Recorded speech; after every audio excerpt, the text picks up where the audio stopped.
All right, I'll try to contain my rage this morning.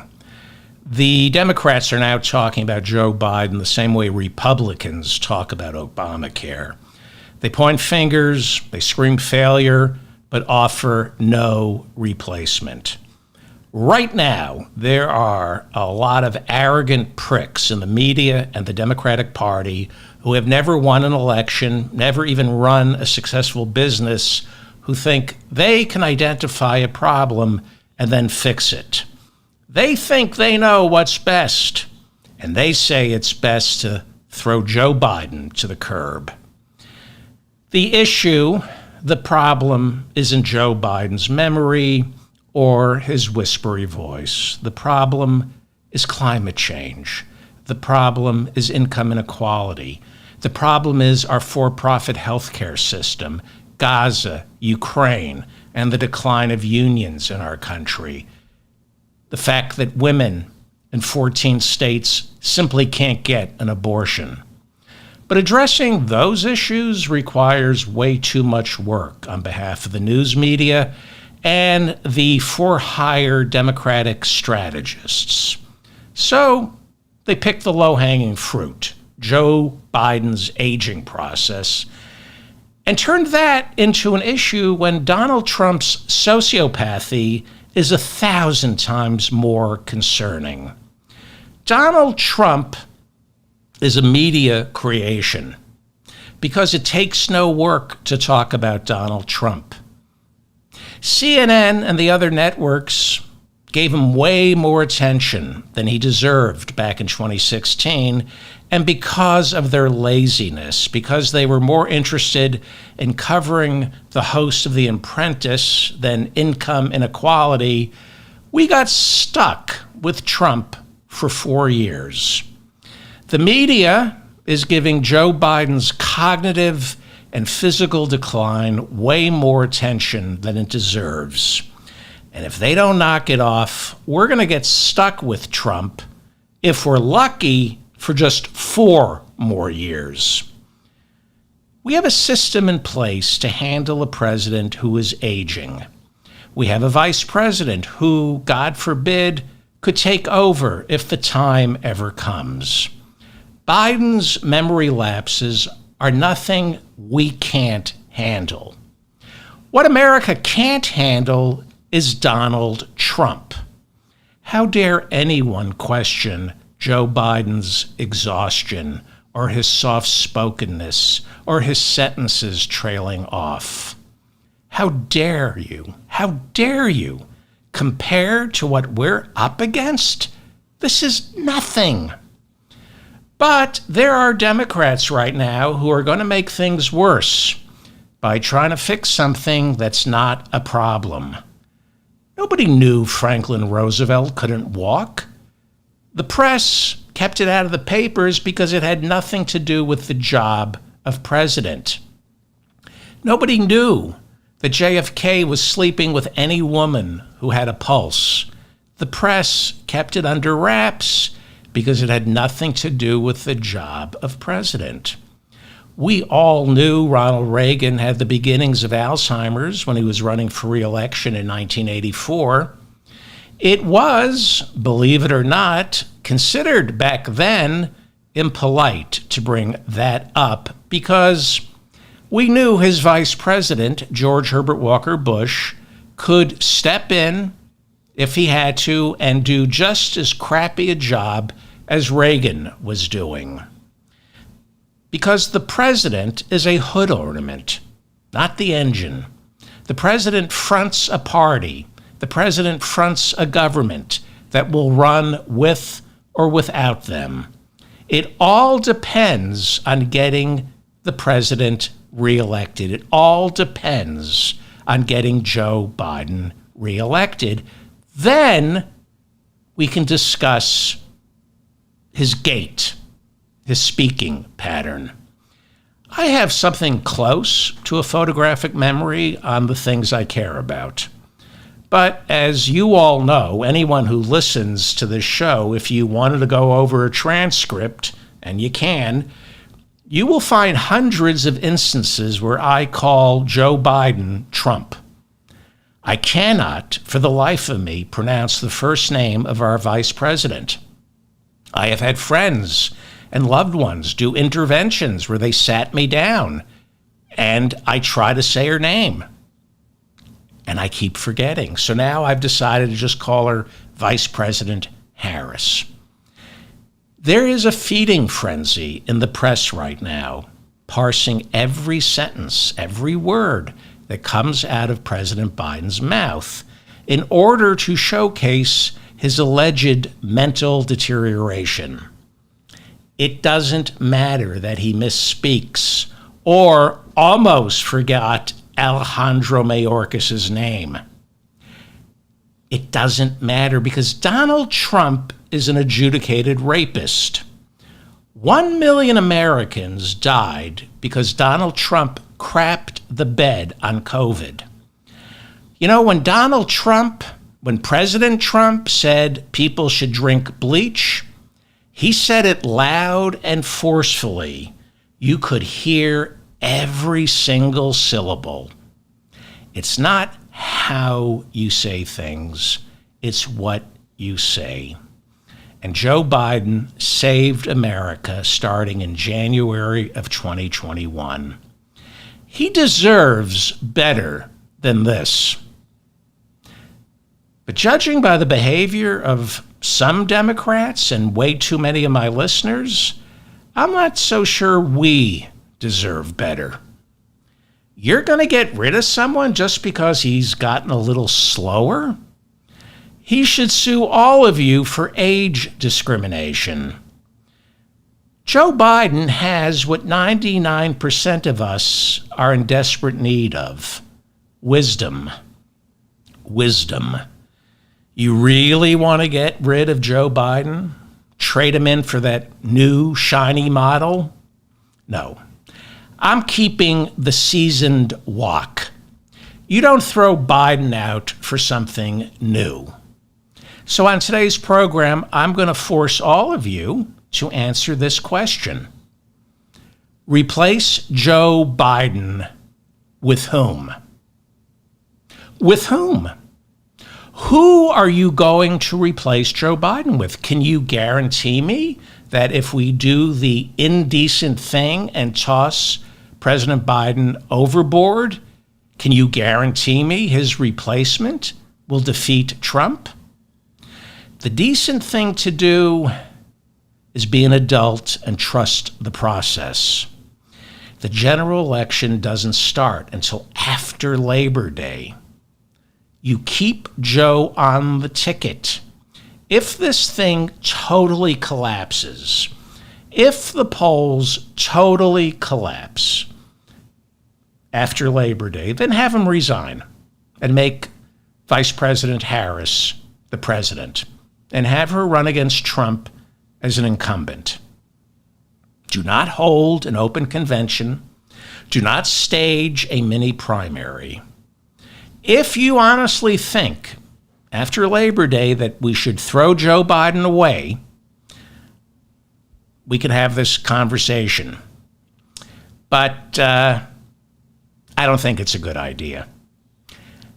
Do you really think it's a good idea? If you think that it's possible to toss Joe Biden to the curb, and this Democratic Party, before the convention, will miraculously unite behind Vice President Harris or Gavin Newsom or Gretchen Whitmer, if you think that's possible, then you're the one suffering from dementia.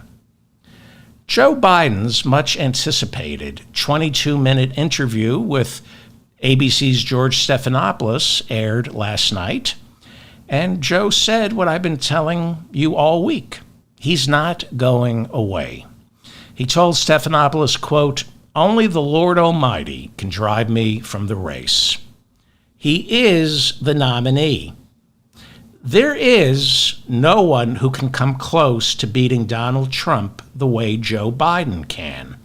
I will go over the latest polling on this. Winning a presidential election is a marathon. There are a little more than 120 days left. It's not even the playoffs. Yes, Gavin Newsom on paper seems like the guy who could be Trump. But we don't know that.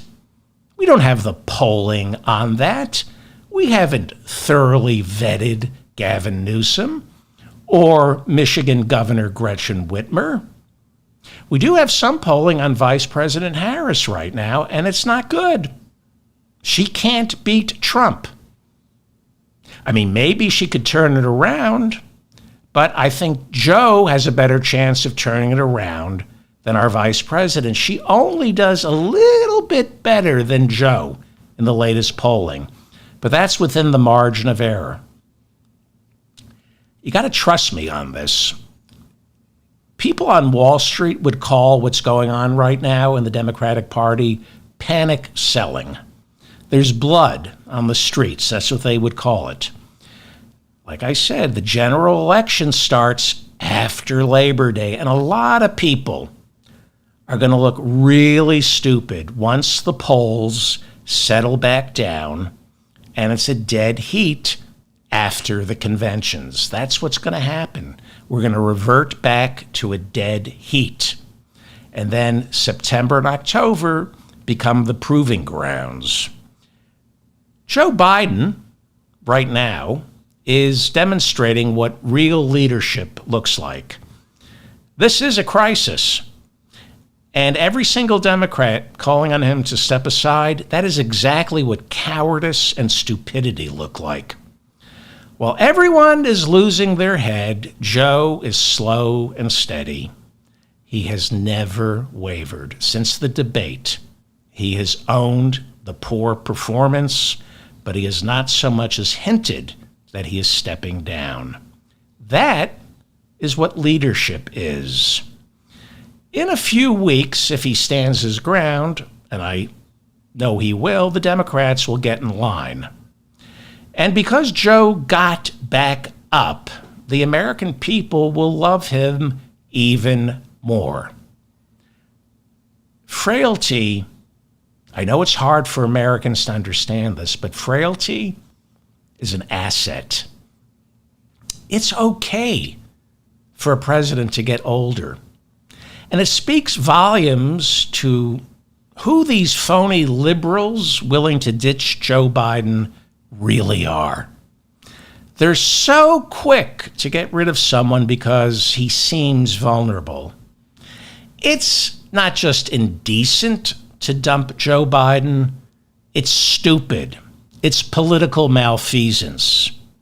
Yes, Joe Biden's old, but popes, kings, and artists do their best work when they confront their own mortality. The problem isn't Joe Biden getting older. The problem is Democratic strategists, politicians, pundits, podcasters, and yes, some voters who don't understand what the job of president is and what it could be. During the interview on ABC, Biden owned up. He called last week's debate performance, quote, a bad episode. He said he was exhausted. He said during the debate he thought he might have had COVID. He said during the interview that he doesn't need a neurological exam. He said every day in the Oval Office serves as one. Biden said he knew the debate was going poorly while it was happening. He said, it's my fault.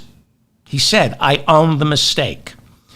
But he said even though Trump's microphone had been turned off when Biden was speaking, Trump was still distracting him by continuing to speak. He said, I have no excuses.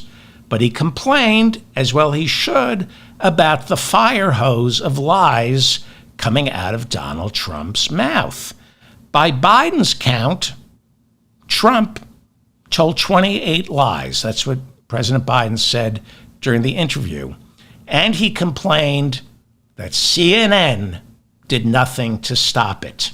It's not the president's job to counter 28 lies in a 90-minute debate.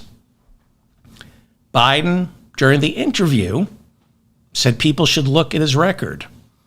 Biden said during yesterday's interview, "I've put together a peace plan between Hamas and Israel that may come to fruition." Is anybody talking about that?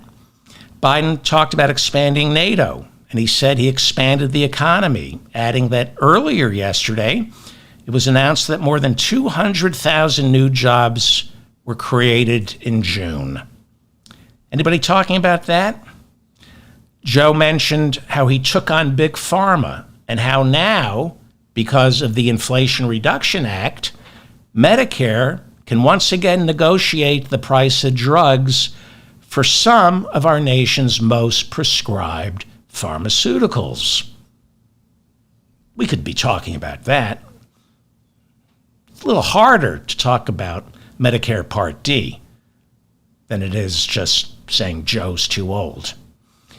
President Biden, during his 22-minute interview with George Stephanopoulos, attacked supply-side economics and said he's growing the economy from the middle out. We could talk about that, but that's boring. Who wants to talk about the trickle-down theory? Who wants to talk about Medicare Part D and the damage that heaped on our seniors? Who wants to talk about tax policy, whether or not we should extend Trump's tax cuts for the rich? That's too much work for George Stephanopoulos and CNN. No, let's all horse race our future and argue whether Joe is too old to do the job he's already doing. Better than any president in my lifetime. Joe talked about child care last night. He talked about elder care and health care. He talked about making child care, elder care, and health care available to all Americans. But nobody's talking about that part of the interview. Instead, they're focusing on how President Biden pronounced the words elder care, child care, and health care. Joe Biden has given 128 interviews since he was sworn in. That's according to the Washington Post. It is the fewest number of interviews any president in modern American history has given. If you were to look at all the presidents going back to Reagan, by this time in their presidency, Joe has given the fewest number of interviews. You know why Biden doesn't do interviews? He's not good at it. It's not one of his strong suits. He has always committed verbal gaffes. He has a stutter. He was talking too much and saying the wrong things back when he was vice president. He also doesn't do interviews because he doesn't need to do interviews, because unlike all those other presidents, Joe Biden doesn't have that much explaining to do. His record speaks for itself. Joe Biden has the most successful legislative record of any president since Lyndon Johnson. But unlike Johnson, Joe Biden is not getting us into any Vietnams. I hate to break it to you, but American soldiers are not fighting in Ukraine or Gaza. And Joe Biden pulled us out of Afghanistan, which was one of his finest moments. Pulling out of this race, that will be a disaster. But the feeding frenzy has begun. And it's making me sick to my stomach. This is the mop-up for July 6, 2024. I am a pissed-off David Feldman in New York. Thank you for finding me. Like I said, the general election doesn't start until after Labor Day. We have a little more than 120 days until the election. But already the rich and powerful who control the Democratic Party are looking to throw Joe Biden under the bus. Many of them are speaking with absolute certitude that Joe Biden can't win, and that this party, these donors, pundits, and strategists have what it takes to figure out who can replace President Biden. Okay, who? Who do you have? Show me the polls and show me the unity they will foster. I'll have way more on this in a few minutes, but first, Great Britain went to the polls on July 4th, and Tory Liz Truss, who made British history as that country's shortest-serving prime minister, lost her seat in a blowout parliamentary election that finally ended 14 years of conservative rule. According to the Financial Times, Truss is the first former prime minister in 90 years to have lost her seat in Parliament. The far-right anti-immigrant leader of Reform UK, Neil Farage, finally won a seat in the House of Commons. Farage has stood for election 8 times in the past 20 years. This is his first victory. His party took 14% of the vote, gaining 4 seats, and put a dent in the Conservative Prime Minister Rishi Sunak's numbers. Outgoing Prime Minister Sunak, who is reportedly wealthier than the royal family, called an early election this year, hoping to catch Labour off guard while taking advantage of some positive economic news. Clearly, that backfired.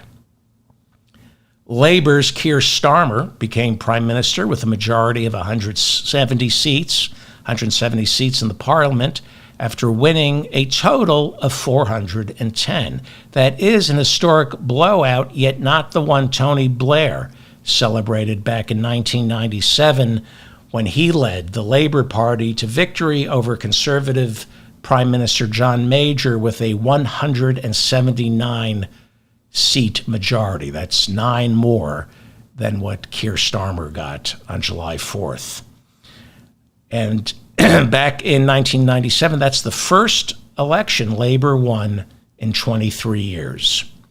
Voter turnout was just shy of 60%. It's the lowest in 24 years. Labour won big with only 34% of the popular vote. Conservatives got 24% of the popular vote. The center-right Liberal Democrats, along with the Green Party and Farage's Reform UK, won a combined 43% of the popular vote, but only ended up winning 18% of the seats. They got 43% of the popular vote, but only won 18% of the seats. Sounds to me like Great Britain would benefit greatly from borrowing our electoral college. In fact, they can keep it. You can have it. The child of a nurse and a toolmaker, Britain's new prime minister began his political life as a young socialist, and by the time he graduated from Oxford as a lawyer, he considered himself a Trotskyite. Something tells me Keir Starmer is going to redefine socialism much the same way Tony Blair redefined liberalism, and it won't be good. Starmer is not Jeremy Corbyn, who led Labour between 2015 and 2020. In May of this year, Corbyn was expelled from Labour after he announced he would stand as an independent candidate for Parliament. Corbyn won on Thursday, defeating Labour candidate Praful Nargund.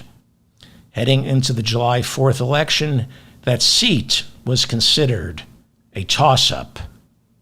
Labour won this election, promising to give 16-year-olds the vote. While campaigning in May, Keir Starmer said, quote, "If you can work, if you can pay tax, if you can serve in your armed forces, then you ought to be able to vote." I don't think 16-year-olds can serve in the armed forces. Maybe 17-year-olds, maybe. Here in the United States, 2 years ago, then Speaker Nancy Pelosi said she was open to exploring the idea of lowering the voting age to 16.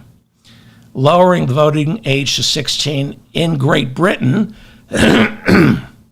It's my Joe Biden impersonation. I'm going to start doing that just to show solidarity with Joe. Lowering the voting age to 16 in Great Britain would expand the number of voters by 1.5 million. According to The Guardian, psephologists say those under the age of 18 are more likely to vote for Labour than they are Conservative Party members, but less likely to know the meaning of the word psephologist. The P is silent in psephologist, I think. Psephologist.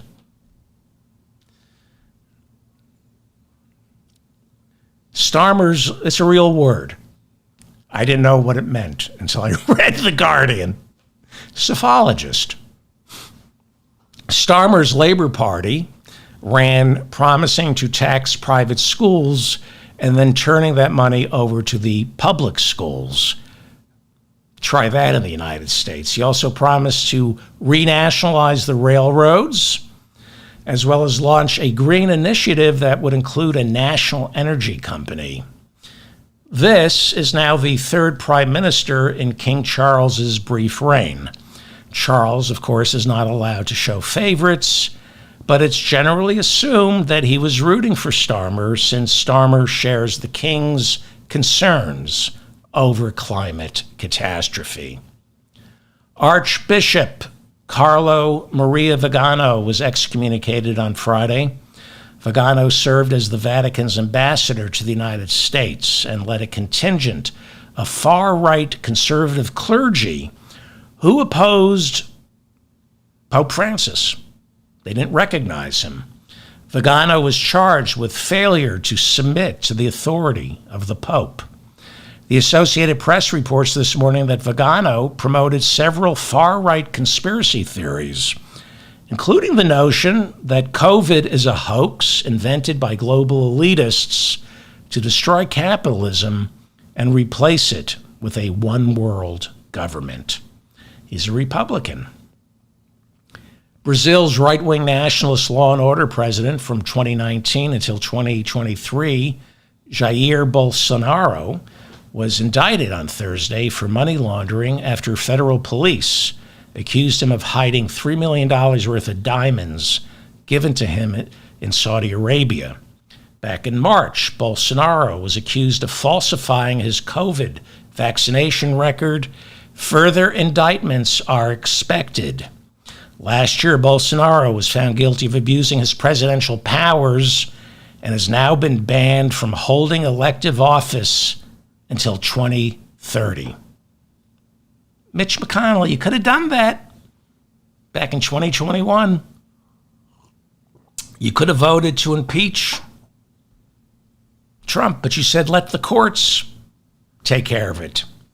But you gave us a court, Mitch McConnell, that won't take care of it. Bloomberg reports that the current leftist president of Brazil, Luiz Inácio Lula da Silva, who has said openly that he hopes Joe Biden wins in November, Lula is now saying that he thinks Joe Biden has a problem. During a radio interview, Lula said, quote, "He's moving more slowly. He's taking longer to answer questions. The U.S. elections are very important for all the world," unquote. Well, then keep your mouth shut. Bloomberg reports that Biden hosts the big NATO anniversary meeting next week, and European leaders are privately worried that Joe doesn't have what it takes to defeat Trump. Some European leaders, for the most part, see Trump as a threat to NATO, as well as European security. Well, then maybe you should shut up and get behind Joe. Some European leaders told Bloomberg anonymously they became aware of Joe's cognitive and physical decline as far back as 2022. One gets the sense that people are more worried that Trump is going to be president again than they are about Joe Biden's ability to do the job. They're more concerned that Joe can't beat Donald Trump. Okay, I hear you. Replace him with whom? Replace him with whom? Show me the polling. Replace him with whom? Does anybody really doubt Joe can do the job? Of course, nobody doubts that he can do the job. The panic is over how others perceive what is no doubt a physical decline. What you hear is, I'm okay with Joe Biden, but are the voters? Well, the more you talk about nonsense, the more doubt you sow in the voters' minds. There's actually good news for Joe Biden. Nobody's going to report it. The stock market hit a record high on Friday, and there's now talk that interest rates may be coming down after the latest labor report shows a gain of 206,000 jobs. More than expected, but not enough to suggest the economy is overheating.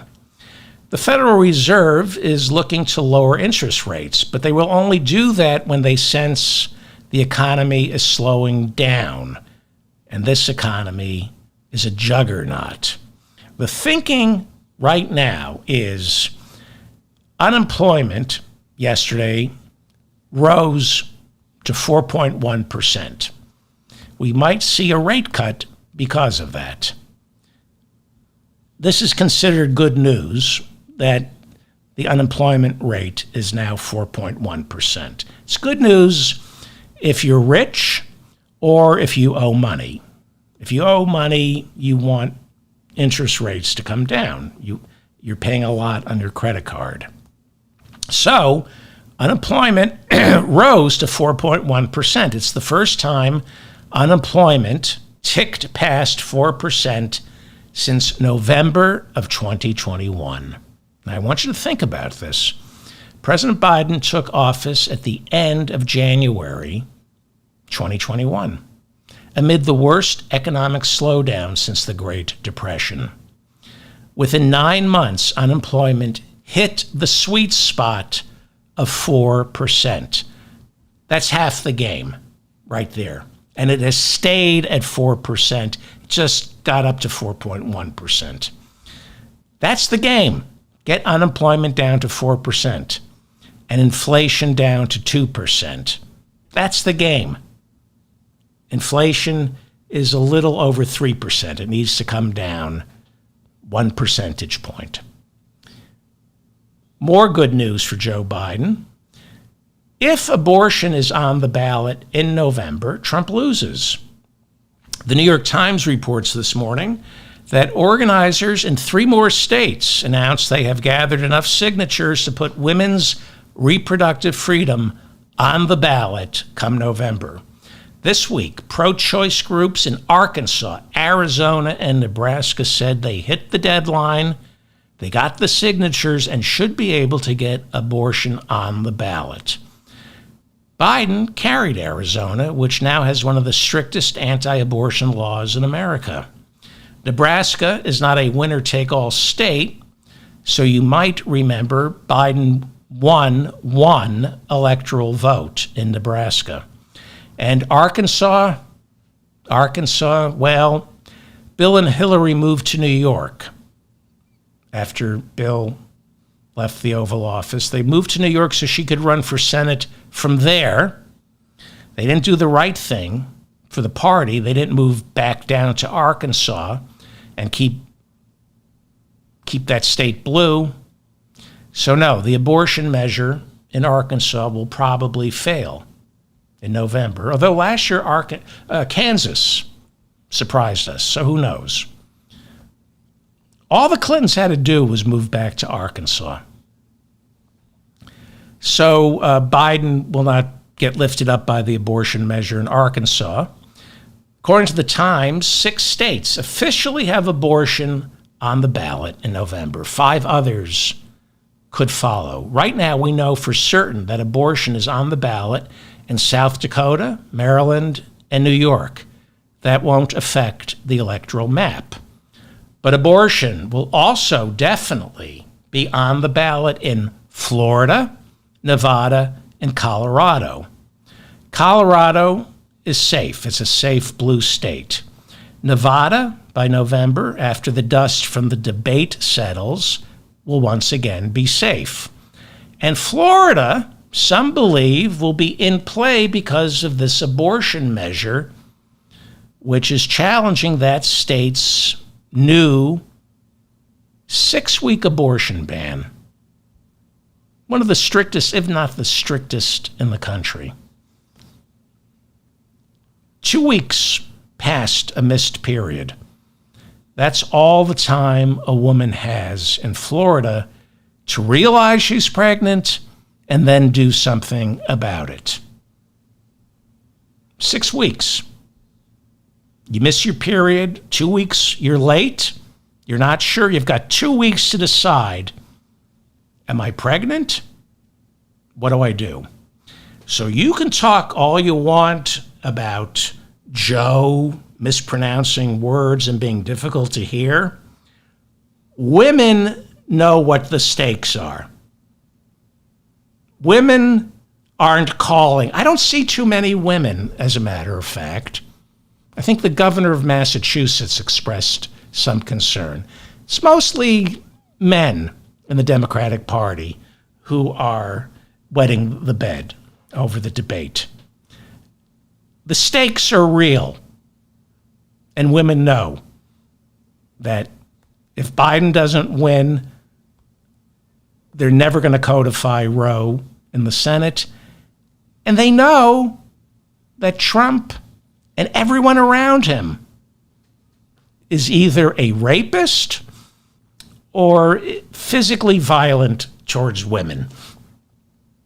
I've been over that. I did an entire segment going through all the Trump officials who had been arrested and charged with violence towards women. So, you want to talk about getting rid of Joe Biden.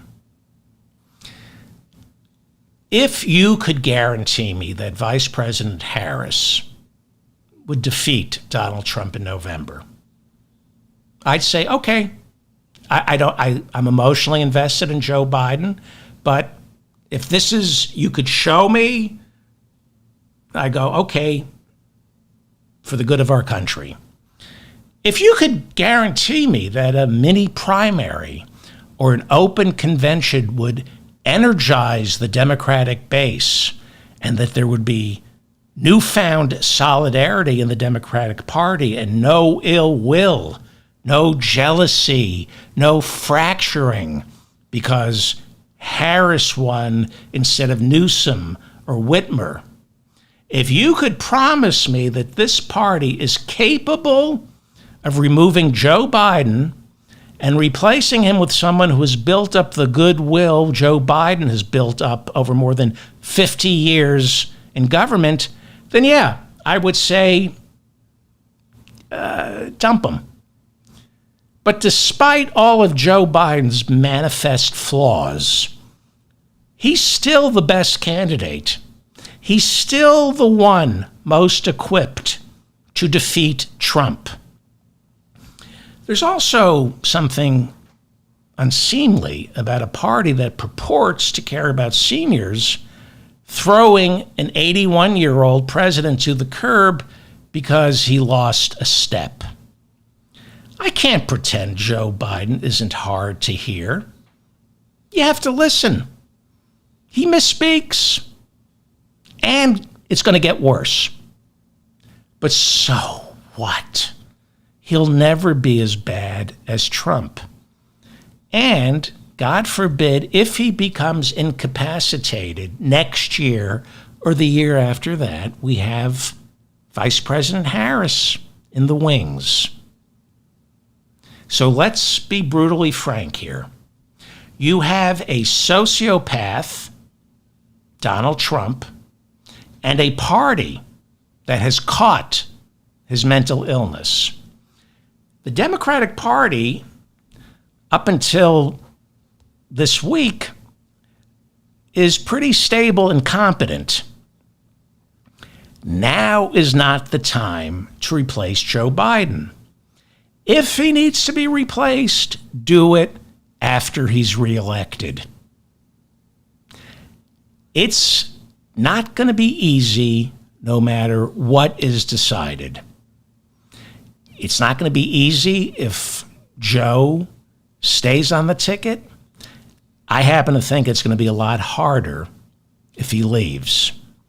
The best decision is stay the course. We have a candidate who is obviously 81. And I got news for you, he's going to be 82. The American people are in on this. They know what's going on. They know he can do the job until he can't. That's why we have Vice President Harris who can step in. I don't see any alternative to any of this than speaking squarely with the American voter today. Today, Grandpa can still drive the car. Don't take the keys away quite yet. I choose to vote for the human condition over evil. That's our choice. The human condition or evil. The Democratic Party can deal with the human condition.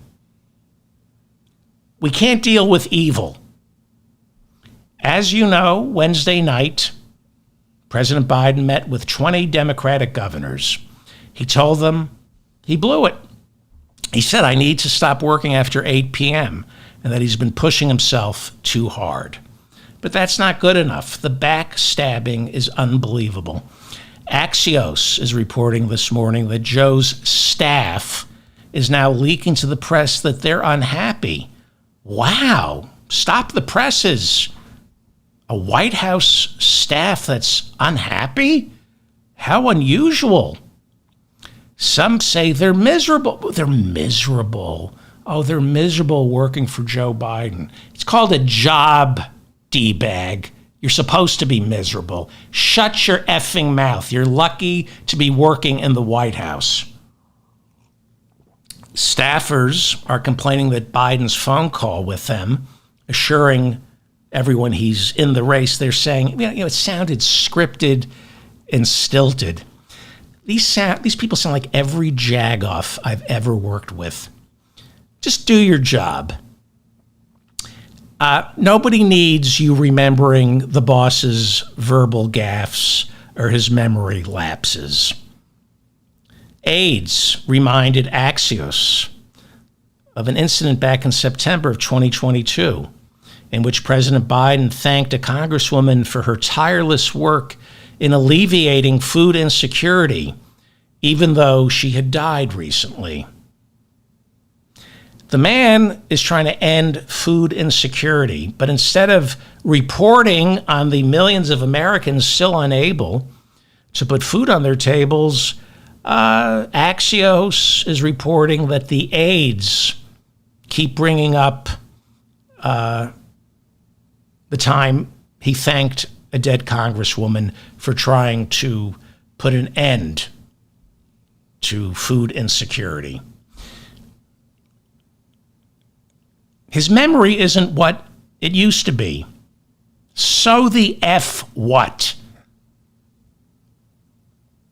You're looking at a picture of the French fire raging right now on the outskirts of Yosemite. It began Thursday night. Close to 1,000 acres have already been destroyed. Of course, this was sparked by record temperatures caused by ExxonMobil. Donald Trump, 2 months ago, according to the Washington Post, asked oil lobbyists for $1 billion in donations, promising them it's a great investment. He called the $1 billion donation to his campaign the deal of a century because he promised to reverse all of Joe Biden's executive orders that reverse or try to reverse climate change.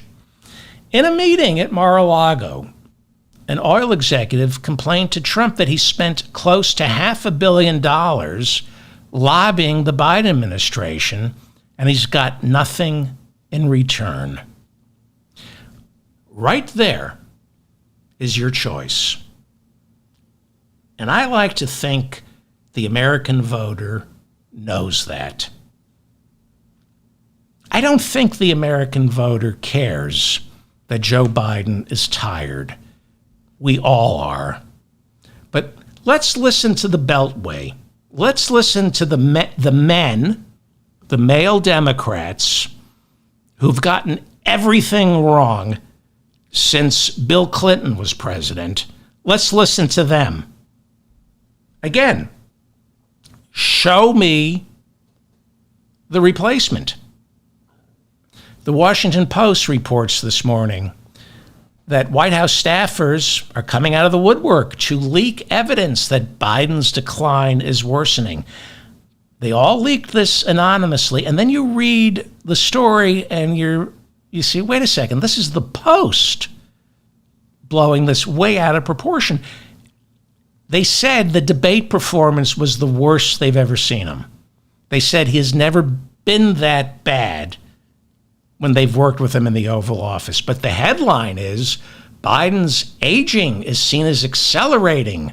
Lapses described as more common. But you read the article, even the White House staffers who are leaking are saying it's really not that bad. And he had a cold. The aides say in meetings he's sharp, his memory shows no sign of abating, and yet the headline in the Washington Post is, aides are concerned. Read the article. Yeah, he's got a stiff gait. His voice sounds like a whisper. Yeah, he has a tendency to trail off occasionally in speeches. 21 anonymous White House staffers expressed concern about Joe Biden getting older in this story. None of them said he wasn't capable of doing another 4 years. At worst, they all said we're concerned. But the media that gave us Trump in 2016, the media is creating a problem that doesn't exist. Maybe the staffers should keep their mouths shut. Staffers are like family. And by that I mean they have your back just long enough to stab you in it. Don't talk bad about your boss. And they weren't even talking that badly. They were stating the obvious. Joe's a little slower, but he can do the job. But people just read headlines. New York Magazine was out with another scathing attack on Joe Biden's age. Everyone in the Beltway yesterday was chattering about Olivia Newsy's piece on how Joe Biden can't get through the day without reading his teleprompter. I'll tell you one thing he's not reading, Olivia Newsy in New York Magazine.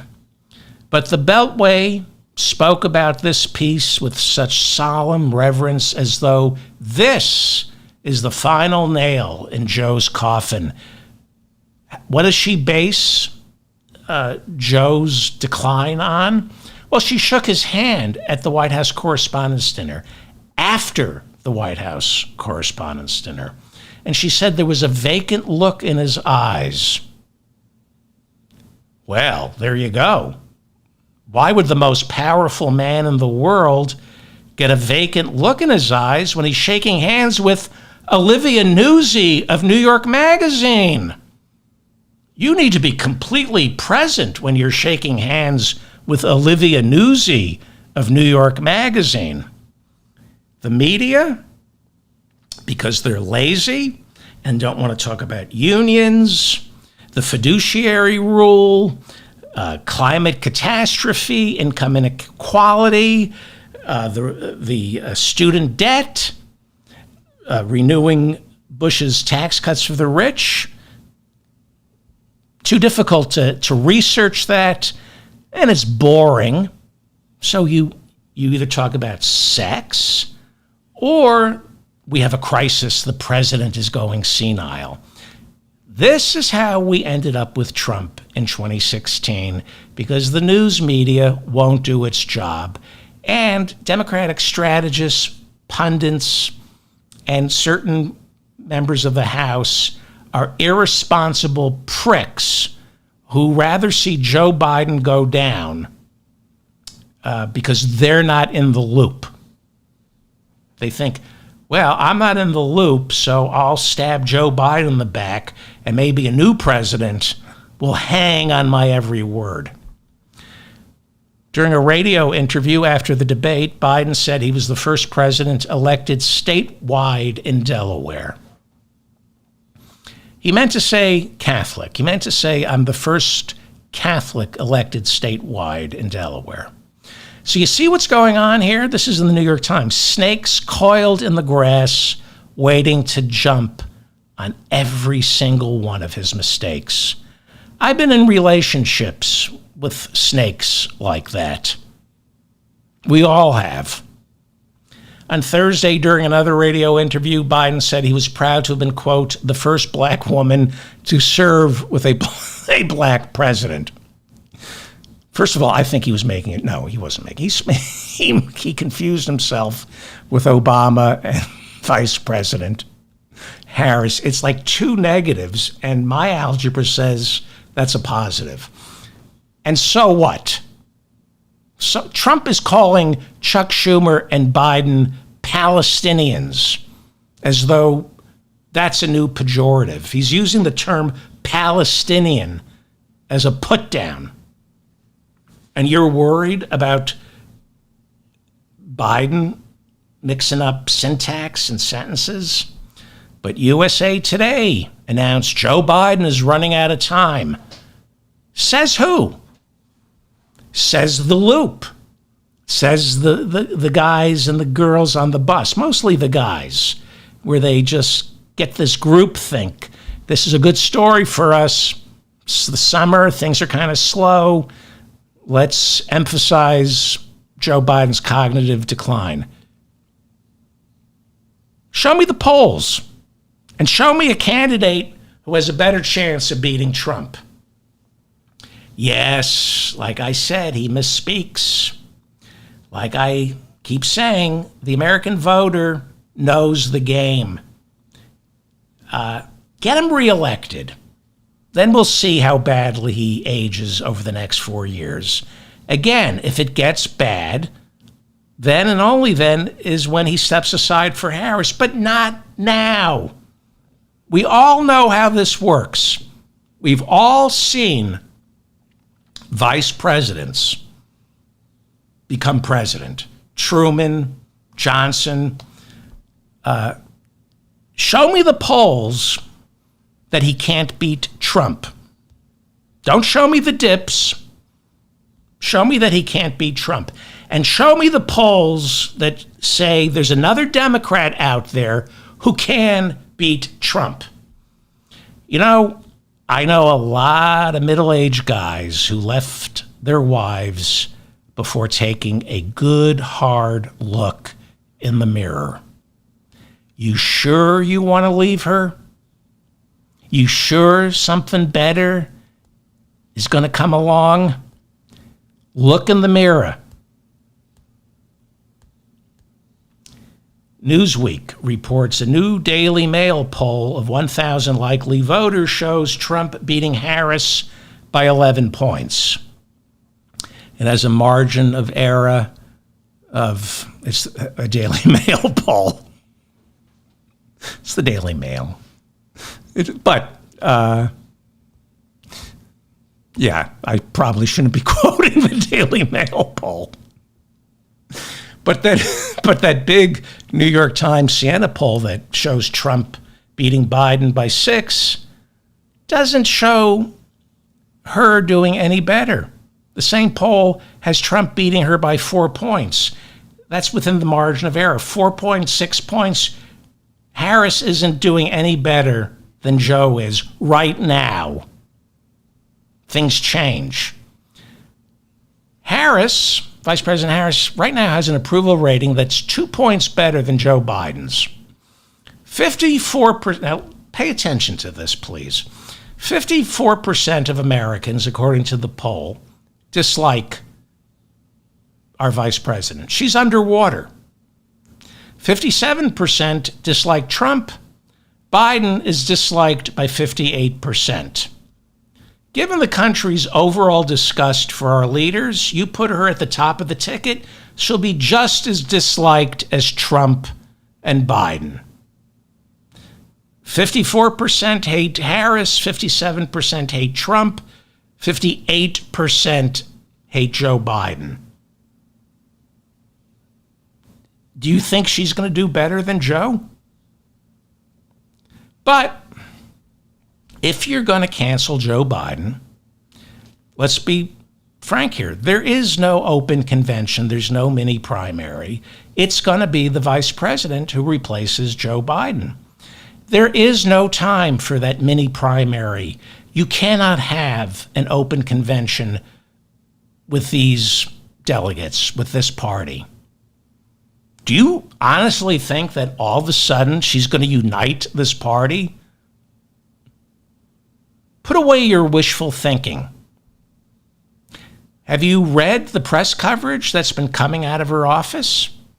All you read is how she can't manage people, and it's chaos in there. Granted, she's a woman, and she's the vice president, and that coverage is typical for women and vice presidents. No question about that. But she hasn't. I think she'll be a great president, but I'm not convinced she can beat Trump when Biden can't. I don't think she will be a stronger candidate than Joe. At least the polls I'm looking at. The Financial Times reports that big Democratic donors are saying replace the entire ticket. Get rid of Harris, get rid of Biden, and put California Governor Gavin Newsom and Michigan Governor Gretchen Whitmer on the top of the ticket. Bold move, based on zero evidence. But that's what top Democratic donors are saying. You know, when it comes to Medicare for all, these are the same top Democratic donors who say, I'm being childish. That Bernie is being childish, pushing for Medicare for all. They say you can't put the health insurance industry out of business and replace it with government-run health care. What are you smoking? That's never going to happen. These rich donors say that. You know, you got to be an adult. You sound like a child. But they have no problem saying, get rid of Biden, get rid of Harris. My gut tells me Newsom and Whitmer.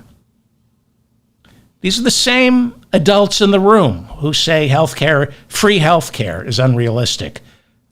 But throw Biden and Harris out. I have a dream ticket. Go with it. Based on what? My gut. I have a gut feeling on this. Let's listen to the millionaires and the billionaires who, unfortunately, control too much of the Democratic Party and have destroyed it. John and Tom Florsheim, the heirs to the Florsheim Shoe Company, stepped on Joe Biden by telling him to step aside this week. Christy Walton, the heir to the Walmart fortune, is now saying Joe Biden should step aside. There is something seriously wrong with the Democratic Party if the heir to the Walmart fortune has found a home with us.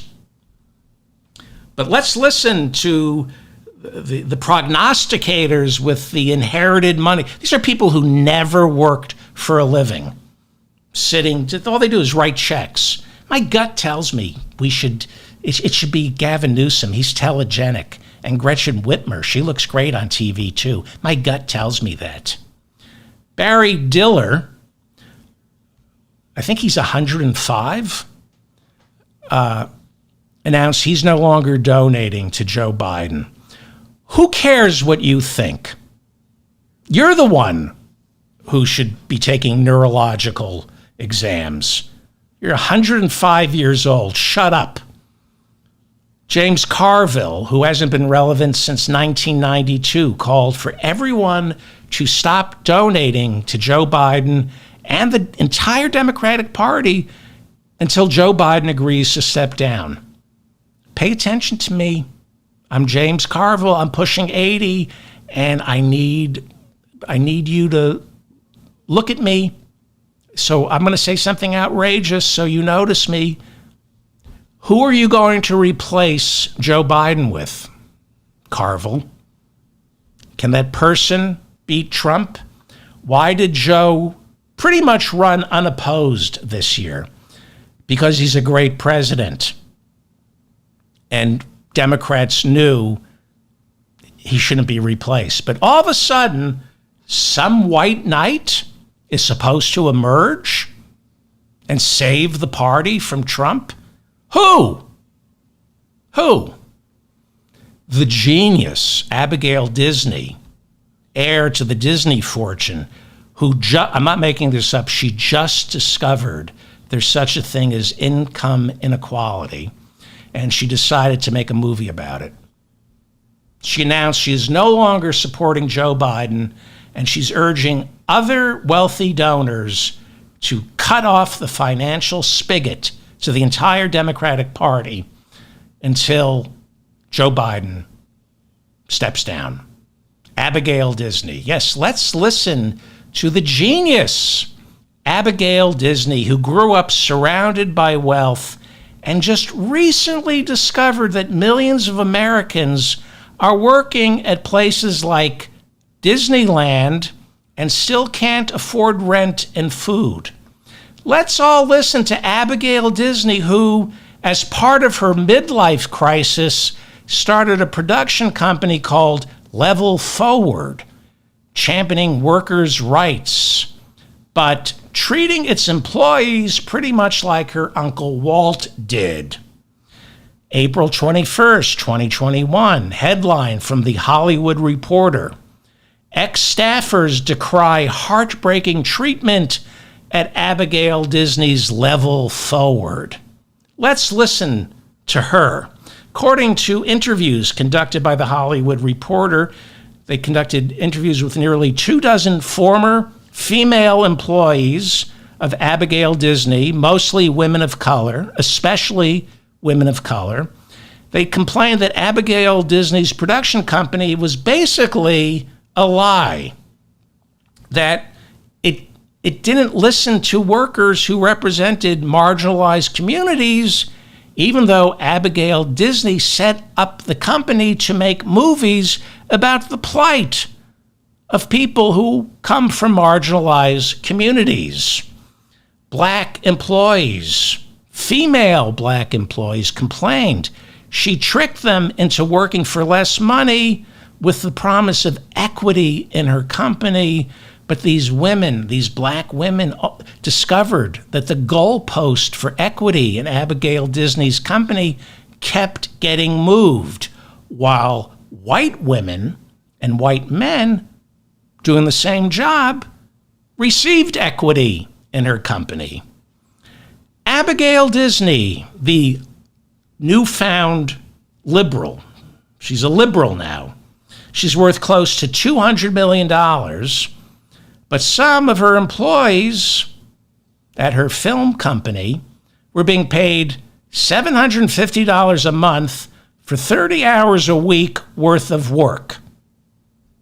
Not $750 a week, $750 a month for 30 hours a week worth of work that they did on documentaries exposing the exploitation of workers.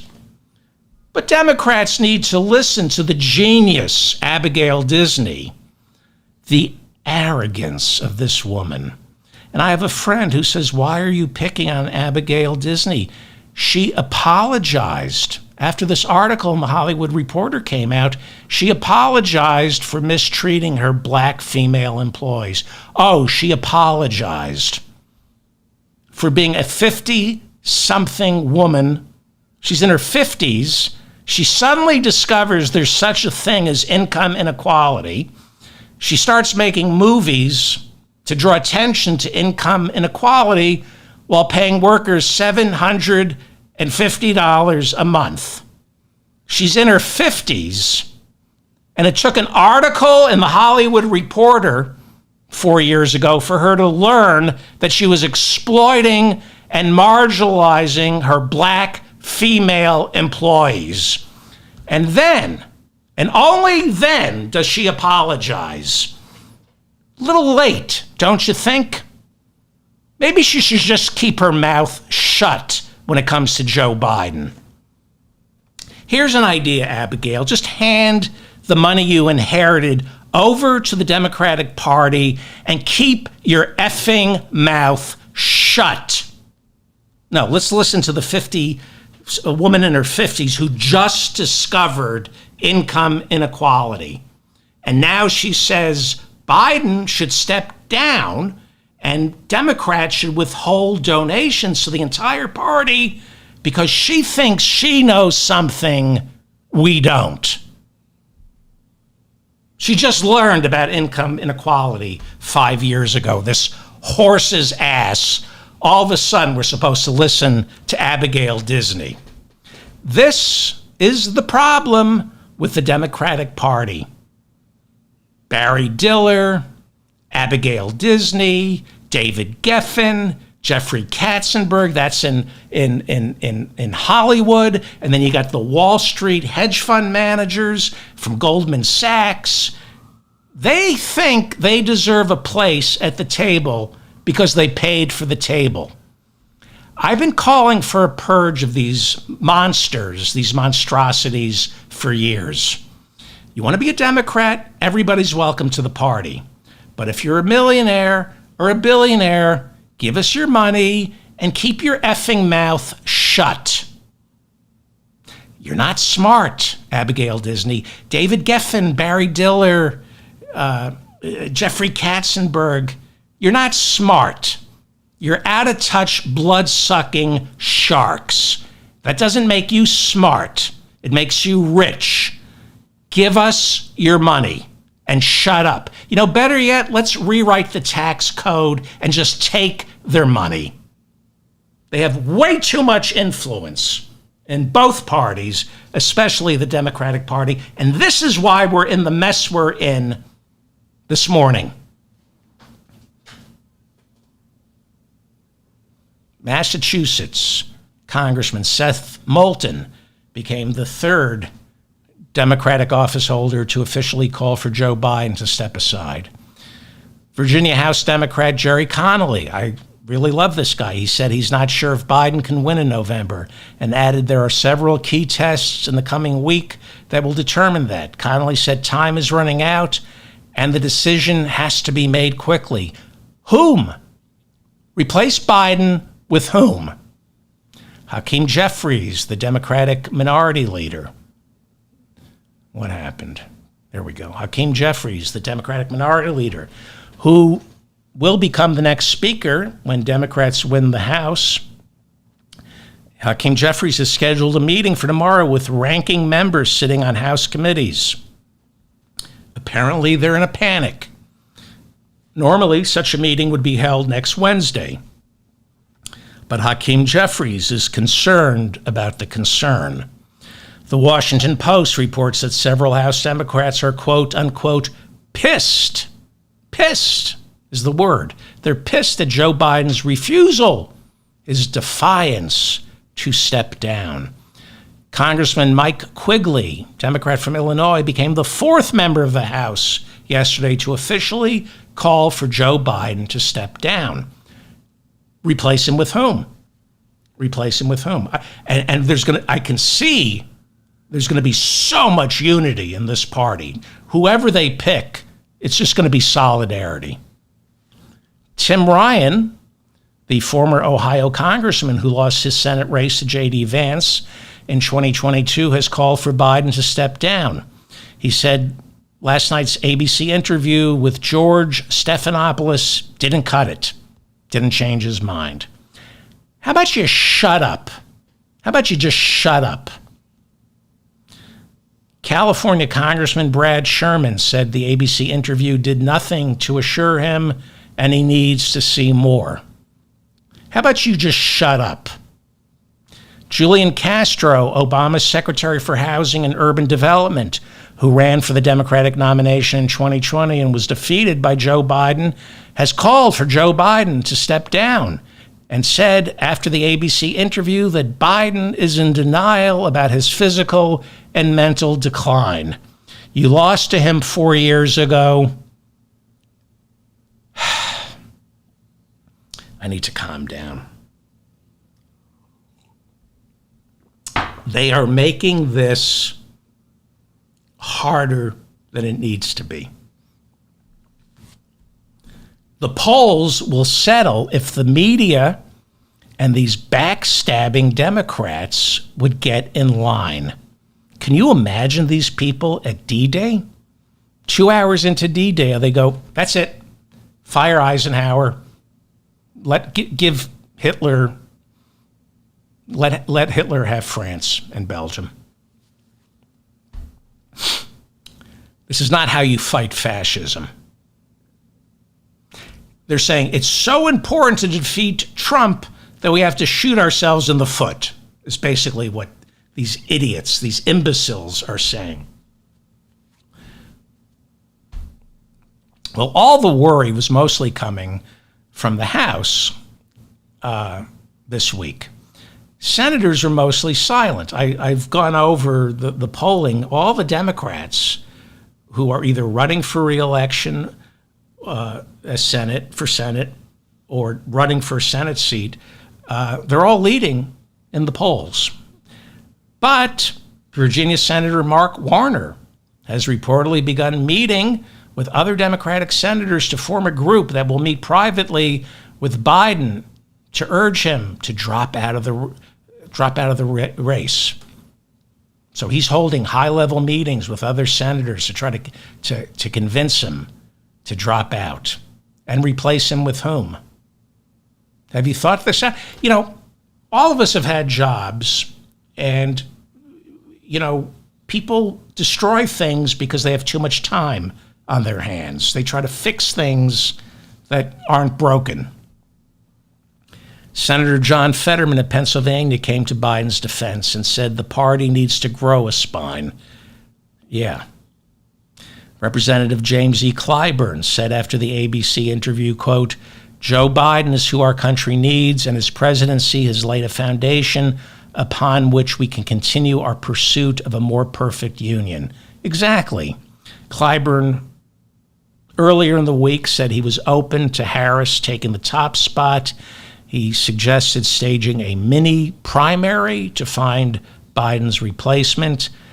He seems to have come to his senses. Clyburn played a major role in Biden winning the nomination in 2020, and now he seems to be calming the waters. Even Gavin Newsom is telling Democrats to calm the F down. In Michigan, he said, stay calm, support Biden.